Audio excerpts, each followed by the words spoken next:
কোন পাতার রস খেলে কি হবে জানলে আপনি অবাক হয়ে যাবেন। আমাদের মধ্যে যে আল্লাহ তাআলা এই গাছগাছালি দিয়েছেন, প্রাকৃতিক যে গাছগাছালিগুলো দিয়েছেন, এগুলা কিন্তু আমাদের জন্য অনেক শিফা। এগুলা কিন্তু আমাদের অনেক উপকারে আসে, অনেক বড় বড় রোগের কিন্তু উপকারে আসে।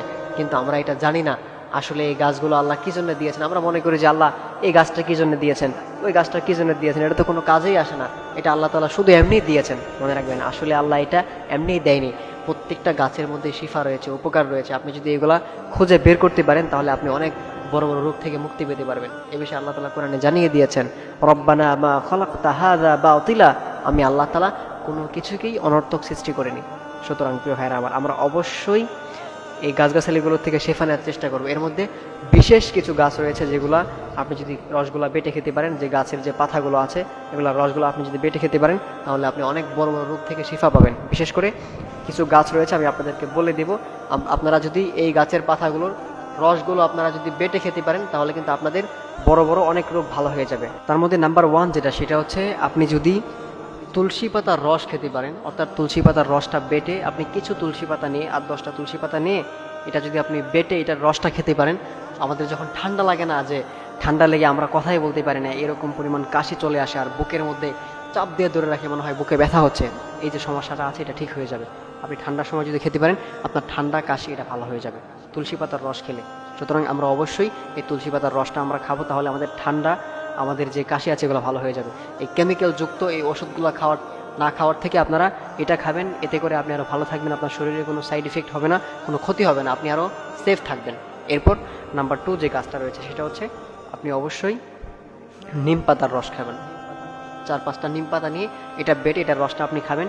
এই নিম পাতার রস যদি আপনি খেতে পারেন তাহলে আপনার যে রক্তের যে মানে ভেজাল আছে, অর্থাৎ রক্তের মধ্যে যে ইনফেকশন হয়ে যায়, রক্তটা ইনফেকশন থাকবে না, রক্ত ফ্রেশ হয়ে যাবে। এরপর যে চর্মরোগ আছে, আমাদের যে চুলকানি হয়, অ্যালার্জি হয়, এই যে সমস্যাগুলো আছে এগুলো ভালো হয়ে যাবে। যদিও নিম পাতাটা একটু তিতা, কিন্তু এই নিম পাতার মধ্যে অনেক শিফা রয়েছে, আল্লাহ তাআলা নিম পাতার মধ্যে অনেক শিফা দিয়েছেন। এই জন্য আমরা অবশ্যই কষ্ট হলেও আমরা এটা খেয়ে ফেলবো ইনশাল্লাহ।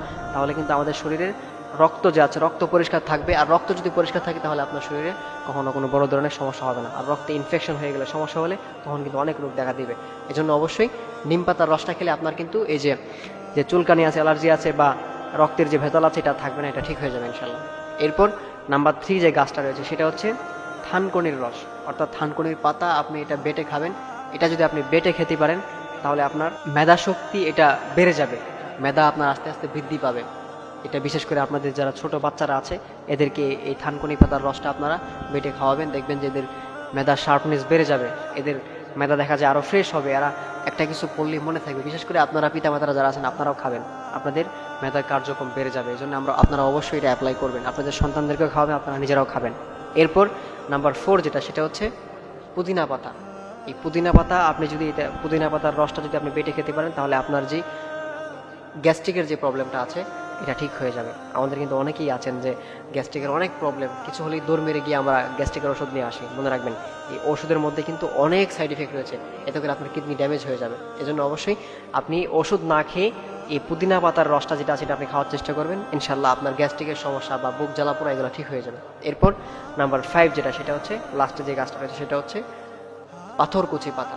এই পাথরকুচি পাতার রস যদি আপনি খেতে পারেন তাহলে আমাদের যাদের কিডনির মধ্যে পাথর হয়ে যায় বা কিডনির মধ্যে অনেক পাথর হয়ে যায় বা হওয়া শুরু হয়ে যায়, এরকম যে একটা অবস্থা আছে, ওই সময় খেলে এই কিডনির পাথরটা আস্তে আস্তে গলে যাবে, আপনি এটা থেকে বেঁচে যেতে পারবেন, আপনি এটা থেকে নিরাপদ হয়ে যাবেন। সুতরাং আমরা অবশ্যই এই যে 5টা গাছের কথা বললাম, আমরা অবশ্যই এই 5টা গাছের রস আমরা খাবো ইনশাল্লাহ।